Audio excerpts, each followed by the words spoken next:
Hey, what's up? It's Jazz, and welcome back to the 4th episode of the Libra 2 Track by Track series. So, for this episode, I'm going to be talking about my song In the Dark featuring Holden Speed.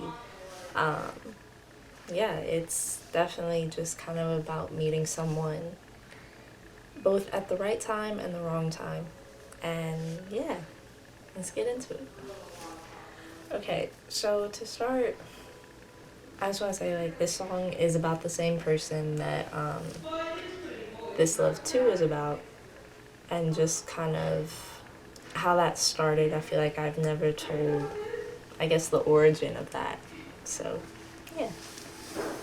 Okay, so the first verse starts, remember when you said you'd rewrite your songs for me, write it to show me that we're meant to be. Of course you do, it was just last week. So I know I said this song is about the beginning of that kind of relationship and how it developed. That's actually a more recent inside joke that I have with this person. It was just something that was said as a joke in passing because we are friends now and we're cool.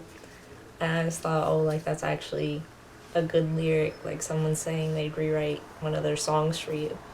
I thought that concept was cool, so I kind of just took it and used it. So yeah. Thought I had stopped falling for you in that white tee and the way you can look so intently at me. Honestly, I kind of was just saying that. I feel like this person, a staple of theirs is wearing a white t-shirt, and I was like, alright, I'm writing about them.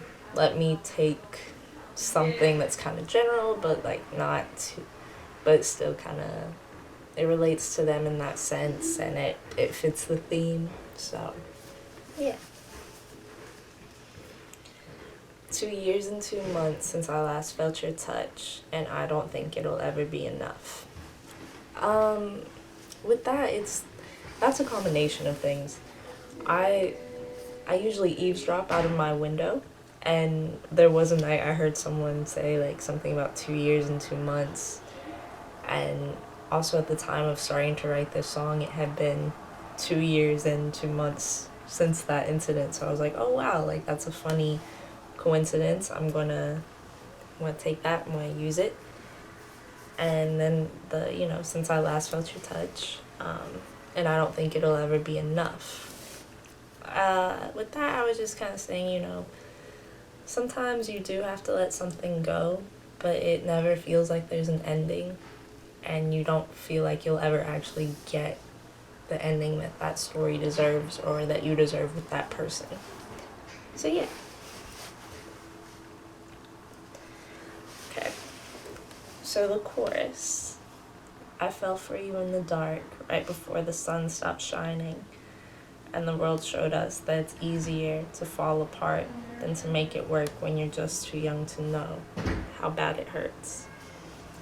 So when you hear me tell this story, this person, how we kind of got involved, it was right before COVID, so that's kind of what that first line means, I fell for you in the dark right before the sun stopped shining. And that was just kind of a little thing. I was like, I fell for you, and then the entire world did kind of stop, and it felt very, dark, we all remember it. And because also when that happened, school shut down, so I wasn't around this person anymore anyway to fix any issues we had. So, and the world showed us that it's easier to fall apart than to make it work when you're just too young to know how bad it hurts. That is just kind of saying, it wasn't something either of us really worked for afterwards. I feel like a lot of that comes from, it was easier to just not try and to give up, especially because we were both very young, we were just starting to be adults. I do think that was a factor in everything and how everything played out. So yeah. So the second verse. You kept me in your space, made it seem like I couldn't be replaced. You still treat me like it's that first day when you were looking for something to say in a room full of people who barely knew our names, who knew what it was when you couldn't look away, who knew how I felt by the way I'd say hey. So that,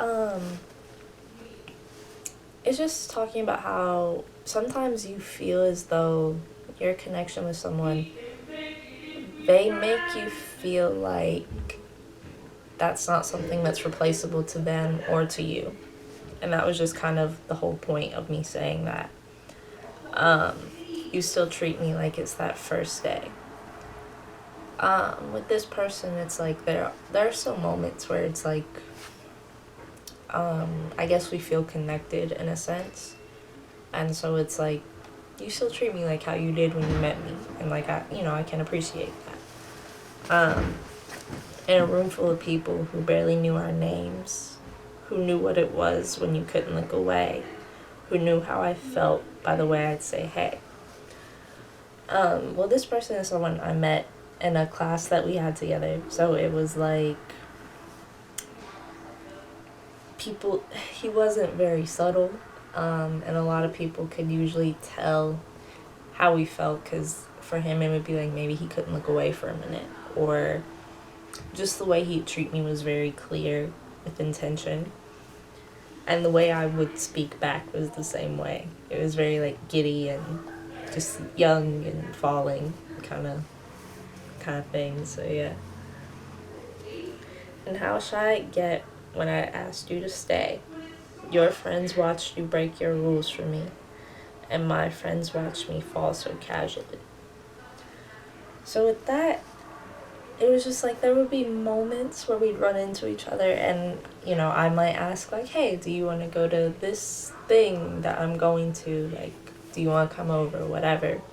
But I'd always be very shy about it, and that was very clear. I'd be very nervous, like butterflies and shit. So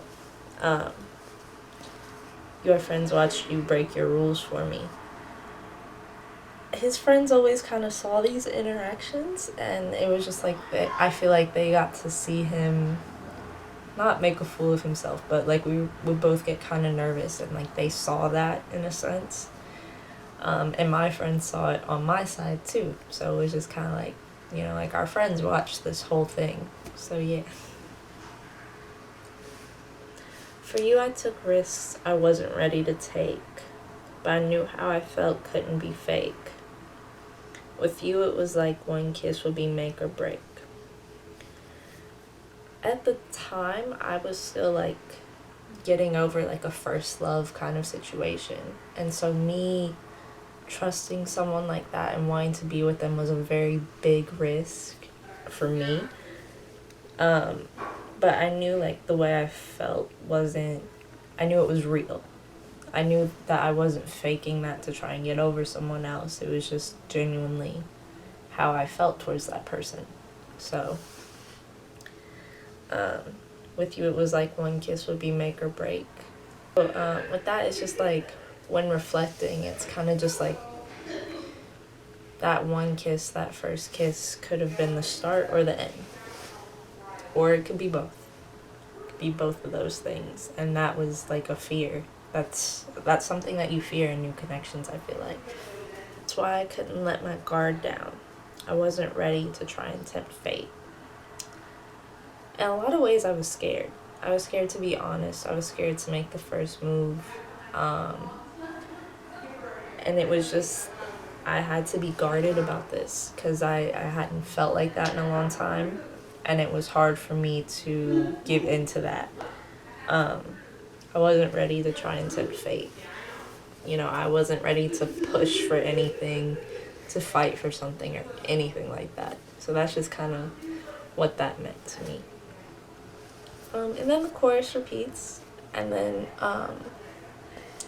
we have Holden Speed, which they killed, and it fits so perfectly as a bridge. And I'm so grateful and lucky that they were a part of this song and that they did that, for me and for this EP.